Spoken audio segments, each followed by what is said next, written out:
Hello students, I am telling about something about fundamental of partnership fund. क्या होती है partnership, क्या है फंडामेंटल, क्या है, क्या रूल्स रेगुलेशन है।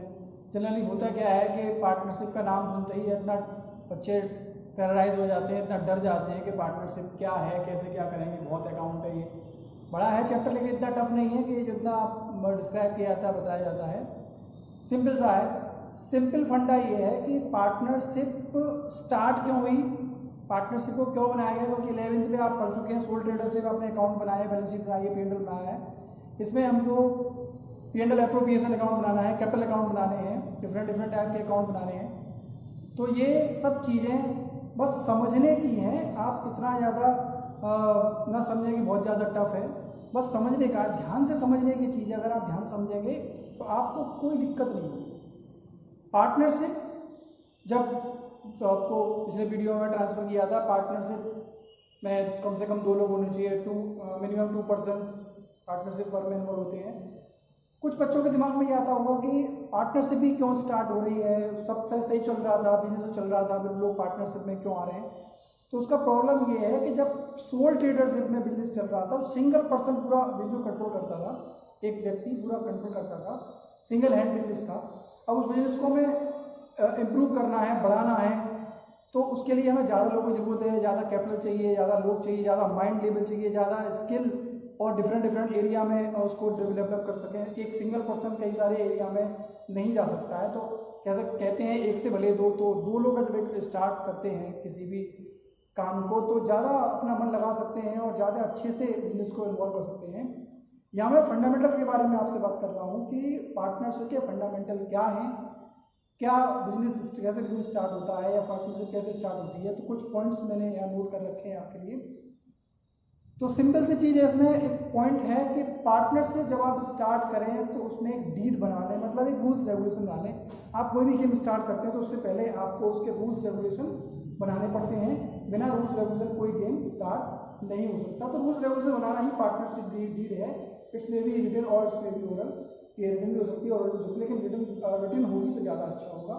यहाँ मैं आपको बता रहा हूँ कि when partnership deed is absence, अगर पार्टनरशिप डीड आपने नहीं बनाई है तो क्या रूल्स एप्लीकेबल हैं, और अगर बनाते हैं तो क्या एप्लीकेबल है।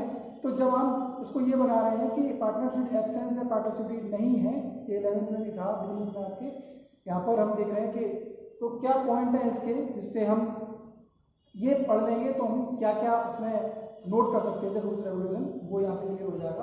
First of all, rule of applicable in the absence of partnership deed. अगर पार्टनरशिप डीड नहीं है तो क्या रोल होगा।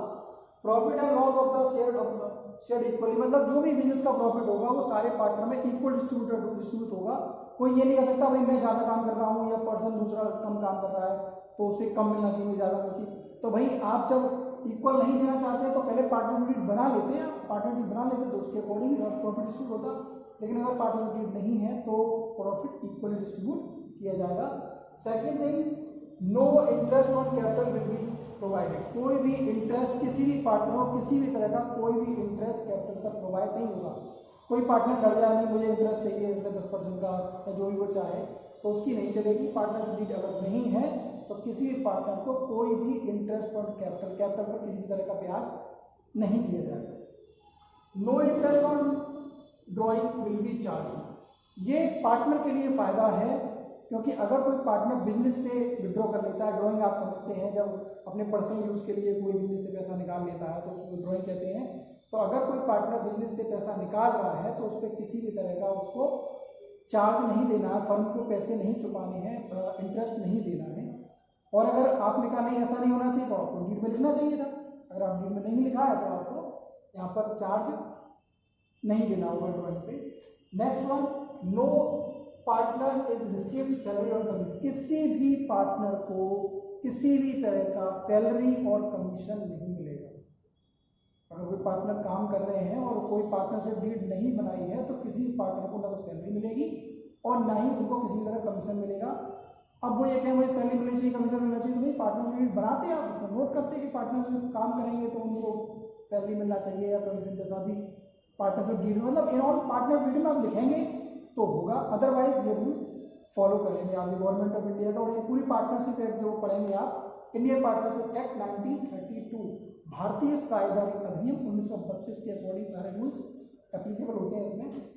ये लास्ट पॉइंट बहुत इंपॉर्टेंट है, interest at the rate of 6% per annum, पूरी साल का per annum will be allowed on partners loan to the firm. अगर कोई पार्टनर अपनी कैपिटल के अलावा कुछ और पैसे फर्म को एज अ लोन, ऋण के रूप में दे देता है, तो उस बंदे को, उस पार्टनर को अपने दिए हुए पैसे पे 6% का ही इंटरेस्ट दिया जाएगा उस लोन पर।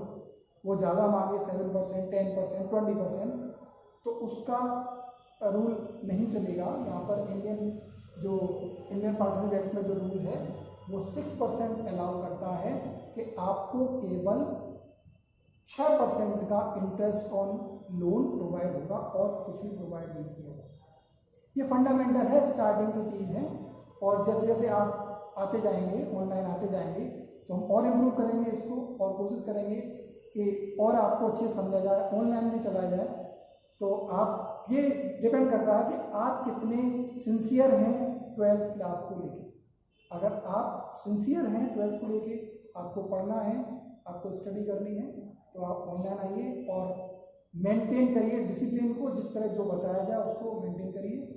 आपका 12th में बहुत अच्छे परसेंटेज आएंगे, बस थोड़ी सी सिंसियरिटी लानी। ओके, अगर कोई प्रॉब्लम है तो आप मैसेज कर दीजिए। Okay, thank you.